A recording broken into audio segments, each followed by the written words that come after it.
My name is Alan, and this happened a year ago. I was at the Ninoy Aquino International Airport and about to check in, going to Dubai. I was standing in the line to check in when I noticed that someone was staring at me. It was a girl. She seemed like an ordinary girl at first, but then I noticed that her eyes were odd. They were open, very wide. She was smiling at me, but her smile was kind of annoying and crooked. I got creeped out, so after I was finished checking in, I quickly went through immigration and headed to the flight gates.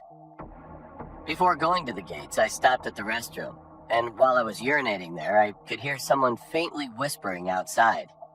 I could tell that it was a girl's voice. When I finally walked outside, I encountered the same girl who I had met at the check-in line. She was just standing there. But then, I saw scissors in her pocket. I quickly pushed her, ran away, and hid from her for a while. 30 minutes later, I barely arrived at the gate.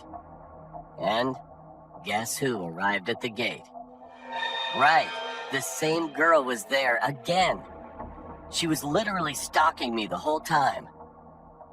Right then, I was terrified. So when we started boarding, I made sure that I didn't make eye contact with her at all. Fortunately, my seat was apart from hers. So at least I felt a little relieved during the flight. But this story didn't end there. When I arrived in Dubai, I quickly got out of the airport and headed to the currency exchange counter. While I was exchanging my money, I looked around several times, but there was no sign of her anywhere. I quickly grabbed my money, but the moment I turned around, my heart dropped. The same girl whom I met at the airport was there. She was staring at me, holding scissors. But this time, she started twitching bizarrely.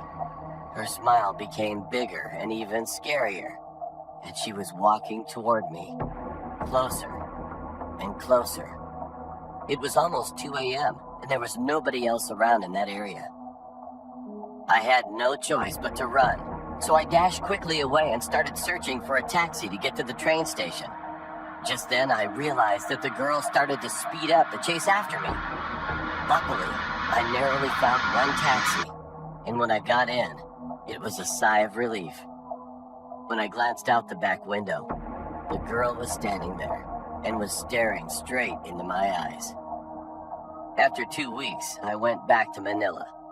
Of course, I didn't see her anymore after that night. However, the memory of that girl has been haunting me to this day. I haven't been able to forget her face.